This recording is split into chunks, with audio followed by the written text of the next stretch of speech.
Let's draw free body diagram of this situation.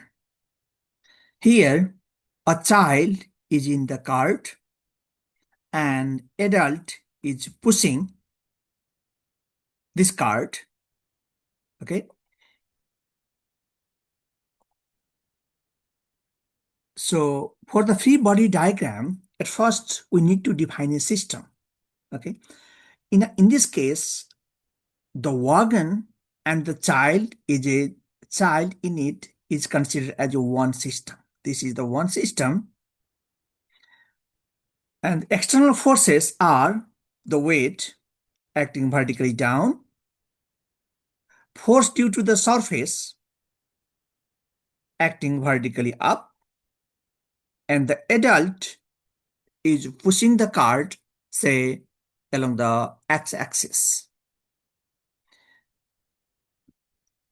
These are the forces involved here again. W, weight, N, force due to the surface on the cart, and the child, we call it system, and the force exerted by the adult. To draw the free body diagram, we also call free body diagram as force as a diagram, force. Okay. So here the system is represented by dot. In the free body diagram, the system here is represented by dot. So let's start. I put system here. That dot basically represents the system. This I say this is the symbol for the system. In our case, the system is the child plus cart, and the forces interacting with the system. So forces, we mean external forces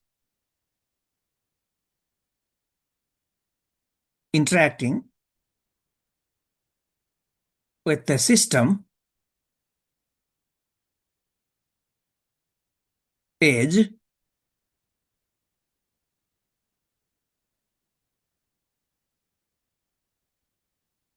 force exerted by the surface.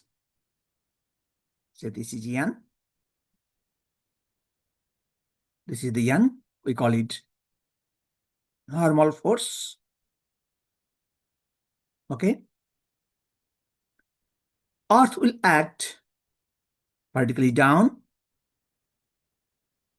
This is W, is the weight.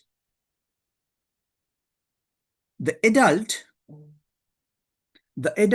is pushing the cart, say, along the positive x.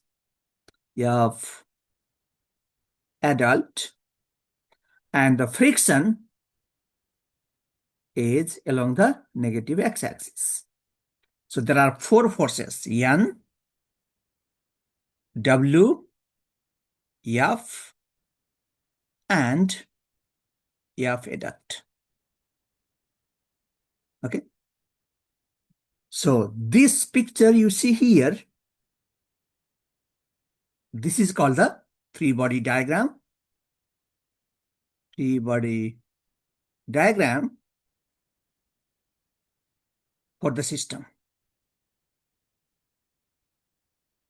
Be careful that the system is represented by dot. The arrows represents the forces acting on the system. This arrow. So for example, F adult is along the positive x, F is along the negative x, N is along positive y, and weight is vertically down. Okay, so let's do some math for this system. Say, so let's start with y-axis motion. So for y-axis, we can use the Newton's second law. F total force along y-axis is equals to mass times acceleration along x-axis. So AY is the acceleration along y-axis. Okay. So along y-axis, we have two forces, N plus minus mg, minus because of coordinate system. In general, we consider upward positive, downward negative. That's why it is minus, equals m, but ay, which is the acceleration along y-axis, should be 0 because there is no motion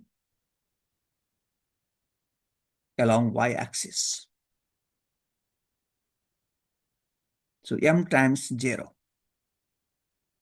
So after simplification, that gives you n minus mg equals 0. So we got n equals mg. So this simplification is for y-axis. So for example, say I have m is equal to 15 kilogram. This is the mass of the system.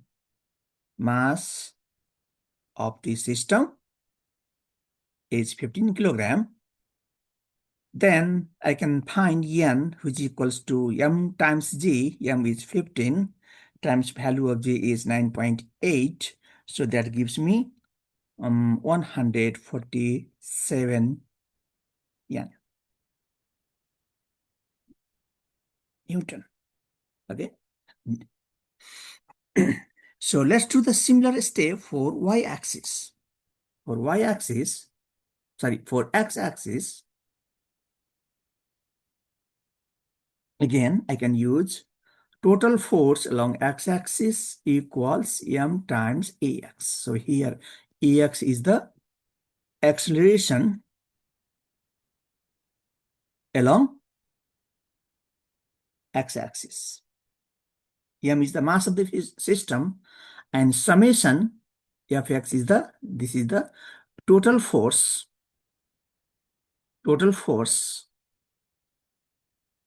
along x-axis. Okay. If you look at the picture here, first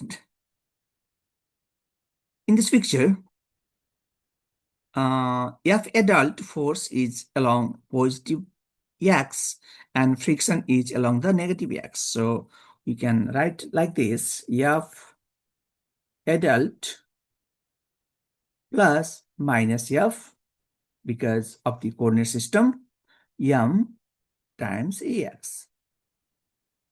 So this is the equation we got. Okay.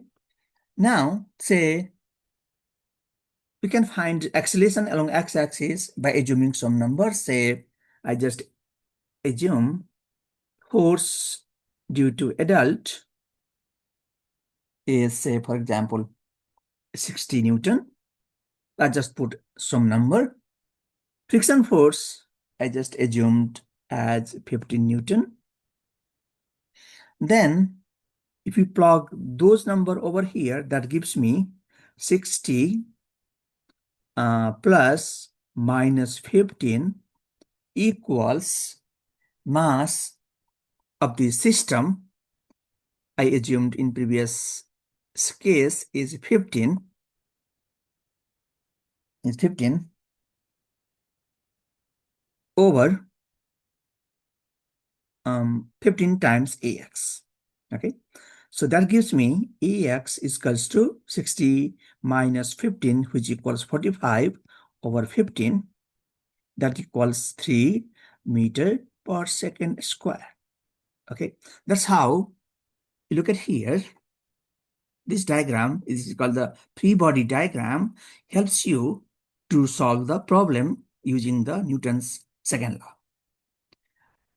You can use the similar concept to solve, to practice this problem, and you can use the similar concept again for this problem.